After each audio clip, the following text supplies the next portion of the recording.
आप देख रहे हैं प्राइम टीवी और मैं हूं आपके साथ मुस्कान अजमानी। बुलेटिन की शुरुआत बड़ी खबर से करते हुए, जहां 5 राज्यों में विधानसभा चुनाव का चुनावी शंखनाद हो चुका है। इसके बाद से सियासी गलियारों में हलचल अचानक तेज हो गई है। पक्ष और विपक्ष के लोग चुनावी तैयारियों में जोरों शोरों से लग गए हैं। इसी बीच मध्य प्रदेश, छत्तीसगढ़, राजस्थान और तेलंगाना के सभी बीजेपी नेता अपने यहां योगी सरकार की ज्यादा से ज्यादा रैलियों की डिमांड कर रहे हैं। वैसे भी यूपी के मुखिया योगी आदित्यनाथ बीजेपी के फायर ब्रांड नेताओं में से एक माने जाते हैं और अन्य राज्यों में भी चुनावी प्रचार के लिए बीजेपी का नेतृत्व करने के लिए वो जरूर जाते हैं। बता दें कि राज्य के नेताओं के द्वारा केंद्रीय नेतृत्व को भी अपने डिमांड से अवगत कराया जा चुका है और जल्द ही इन सभी चुनावी राज्यों में धुआंधार प्रचार करते हुए सीएम योगी आदित्यनाथ नजर भी आ सकते हैं। पार्टी द्वारा चुनाव प्रचार कार्यक्रम तैयार किया जा रहा है। तो देखिए, लोकसभा चुनाव से पहले 5 राज्यों में विधानसभा चुनाव है और विधानसभा चुनाव में अब हर जगह सीएम योगी आदित्यनाथ की डिमांड देखने को मिल रही है। चुनावी रैलियों के लिए अब केंद्र स्तर पर भी सबको अवगत कराया जा चुका है कि सीएम योगी आदित्यनाथ की लगातार जो डिमांड है वो अन्य प्रदेशों में बढ़ती जा रही है। यूपी कैबिनेट के विस्तार की सुगबुगाहट एक बार फिर तेज हो गई है। राजनीतिक चर्चाएं हैं कि नवरात्र में योगी कैबिनेट में बड़ा विस्तार किया जा सकता है। हालांकि किसी बहुत बड़े फेरबदल की उम्मीद नहीं मिली है और जानकारी के मुताबिक विस्तार सामान्य तौर पर ही किया जाएगा। हालांकि योगी मंत्रिमंडल में 2 नए नेताओं को जगह मिलना लगभग तय माना जा रहा है। सुभाषपा सुप्रीमो ओम प्रकाश राजभर हाल ही में फिर से एनडीए का हिस्सा बने हैं। वहीं दारा सिंह चौहान समाजवादी पार्टी को छोड़कर भारतीय जनता पार्टी में शामिल हुए थे और इन दोनों नेताओं को मंत्री बनाए जाने की संभावनाएं अब ज्यादा तेज हो चुकी हैं। इन दोनों के बीजेपी से जुड़ने के बाद से ही कैबिनेट में शामिल होने की अटकलें लगातार लगाई जा रही थी। तो देखिए, लोकसभा चुनाव से पहले यूपी मंत्रिमंडल में एक बार फिर से विस्तार की चर्चाएं तेज हो चुकी हैं। 2 नेताओं का मंत्री बनना लगभग तय माना जा रहा है और यूपी कैबिनेट के विस्तार की जो सुगबुगाहट है वो एक बार फिर से तेज हो चुकी है और उम्मीद है कि नवरात्र के दौरान ही जो कैबिनेट मंत्रिमंडल में बदलाव है वो देखने को भी मिल सकता है।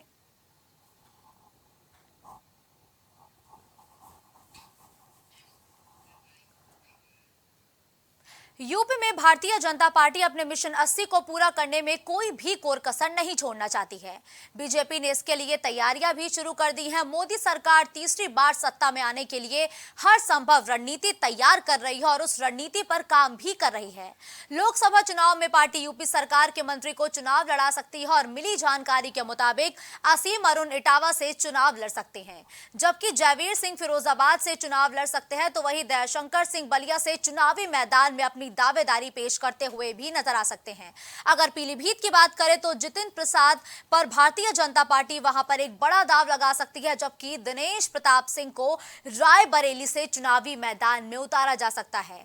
वहीं अगर फतेहपुर की बात की जाए तो राकेश सचान को चुनाव लड़ाए जाने की उम्मीद है। अब खबर कौशांबी से है, जहां चंगाई सभा की आड़ में सामूहिक धन परिवर्तन का मामला एक बार फिर से सामने आया। जहां हिंदूवादी संगठनों की सूचना पर जब पुलिस ने चंगाई सभा में छापा मारा तो सामूहिक धर्मांतरण का खुलासा करते हुए मौके से कुल 9 लोगों को गिरफ्तार किया गया है। आरोप है कि ईसाई मिशनरी से जुड़े लोग आर्थिक रूप से कमजोर परिवारों को पहले रुपए का लालच देते थे और चमत्कार दिखाने के नाम पर चंगाई सभा में उन्हें बुलाते थे, जहां उनका ब्रेन वॉश करने के बाद उनका जबरन धर्म परिवर्तन भी करा दिया जाता था। फिलहाल पुलिस ने इस मामले में केस दर्ज कर 9 लोगों को जेल भेज दिया है। देखिए, थाना सैनिक को ग्रामीणों के द्वारा सूचना दी गई कि ग्राम मुगलीगिर में कुछ लोग के द्वारा धर्मांतरण किया जा रहा है। तत्काल पुलिस मौके पर पहुंची और 9 लोगों को गिरफ्तार किए।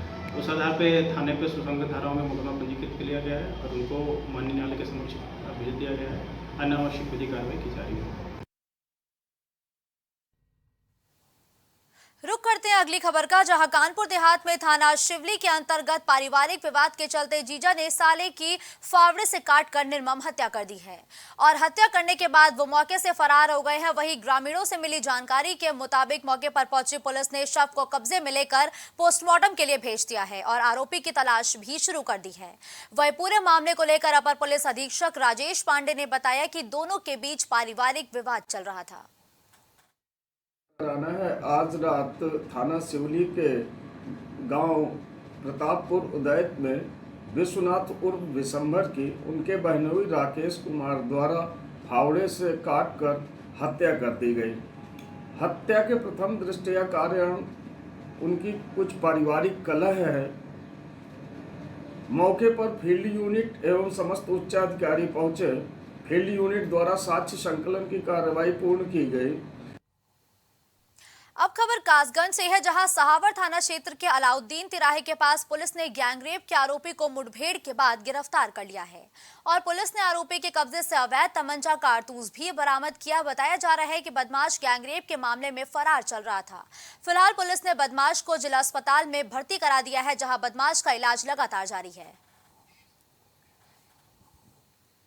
अब कुशीनगर से खबर है, जहां कसिया नगर के गांधी चौक पर सड़क किनारे फुटपाथ पर व्यापारियों द्वारा किए गए अतिक्रमण को एसडीएम योगेश्वर कुमार सिंह के नेतृत्व में हटवा दिया गया है और अतिक्रमण करने को लेकर व्यापारियों को सख्त निर्देश दिया गया। बताया जा रहा है कि नगर कसिया के सभी मार्गों पर सड़क किनारे दुकानदार और फुटपाथ पर व्यापारी द्वारा अतिक्रमण किया जाता है, जिससे नगर में जाम की समस्या भी देखने को मिलती है। वहीं कसिया एसडीएम की अगर बात करें तो एसडीएम योगेश्वर सिंह द्वारा नगर में जाम की समस्या से निजात दिलाने के लिए भारी पुलिस बल, नगर पालिका के जेसीबी वाहन कर्मियों के साथ अतिक्रमण मुक्त अभियान चलाकर सड़क की पटरियों से पूरी तरीके से अतिक्रमण को हटवाते हुए भी नजर आए हैं।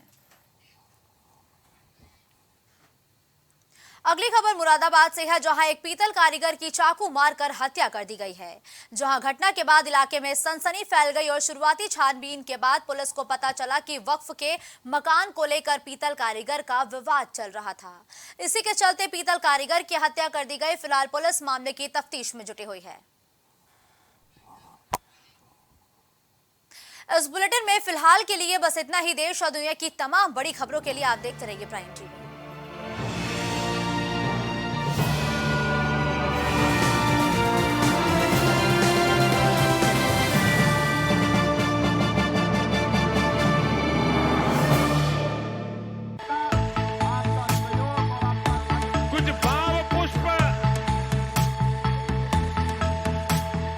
आप देख रहे हैं प्राइम टीवी, सच साहस